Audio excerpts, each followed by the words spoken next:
first routine in front of the whole school.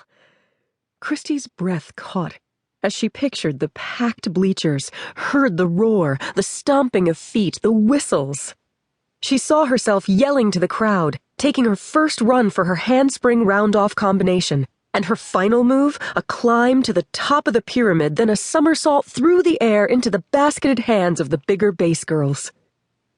Christy thrilled to the imagined cheers and fist pumps, hugged herself as she savored the moment. Her cell phone rattled on her nightstand. A text from Harley Jensen. They'd been besties since they pulled their naptime rugs together on the first day of preschool. The big day. Break a leg. Kidding. You'll be awesome. XO Harley. Christy hugged the phone, jumped out of bed, and headed for the shower. 7:42 a.m. Honey, don't stress. You'll do great.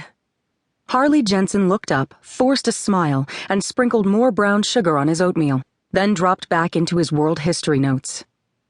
Harley, listen to me. His mother pulled out a chair and sat across from him.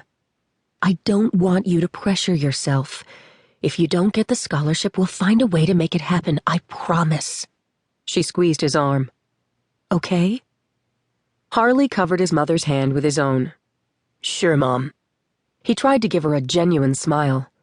I just want to give it my best shot, that's all. His mother sighed. Of course, sweetheart. She squeezed his hand, then got up and moved to the sink to hide the tears that burned in her eyes. The truth was, she didn't know that they'd find a way to make it happen. With Andrew laid off, nothing was certain anymore. At least nothing good. They'd planned a family trip to Greece that summer, knowing it might be their last chance to travel together before Harley went off to college at MIT in the fall. Now, those plans were a taunting, bitter memory. Family vacations? A pricey, prestigious school for Harley? That was for rich people with steady incomes. This family would be lucky to keep the house. But she didn't mourn for herself or her husband. They'd had their chances to shoot for the moon. It was Harley she mourned for. The unfairness of it all made her heart ache.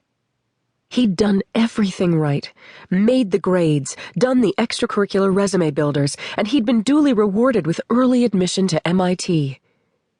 But that was back when they'd been paying customers.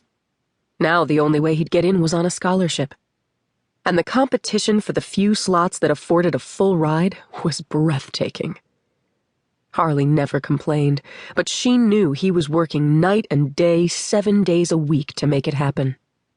Harley closed his notebook, forced down one last bite of oatmeal — it was hard to get food past the knot in his stomach — and took his bowl to the sink. He rinsed it quickly before his mother could see how little he'd eaten. He'd studied hard, but he still didn't feel ready for his exam. And he had to ace it. If he didn't, he'd ruin his perfect 4.2, and probably his one shot at the scholarship for MIT. He needed more time. Even 1 more hour would help. His cell phone buzzed. It was a text from Christy. Thanks, Scooter. See you there, XOXO. Scooter, as in the opposite of Harley Davidson, had been his nickname in elementary school. Only Christy still called him that. He didn't love it, but it was better than Vespa. Harley frowned at the phone. He hated to miss her pep rally, but it was his only chance to sneak in more study time. Besides, she'd never know if he didn't tell her. Harley leaned down to kiss his mother's cheek. Bye, Ma. Don't work too hard. As was her habit, she walked Harley to the door. He slid into his backpack. Love ya. Love you back. His mother swallowed hard as she watched him head out, his heavy backpack swinging behind him. He still moved like the little boy who'd given her a nervous, brave smile as he left for his first day of school, a side-to-side roll that reminded her of a skater. She smiled with wistful eyes as he headed down the front walk and out into the world. 1. 10:45 a.m. Principal Campbell's voice blared through the classroom loudspeakers. As you know, it's homecoming.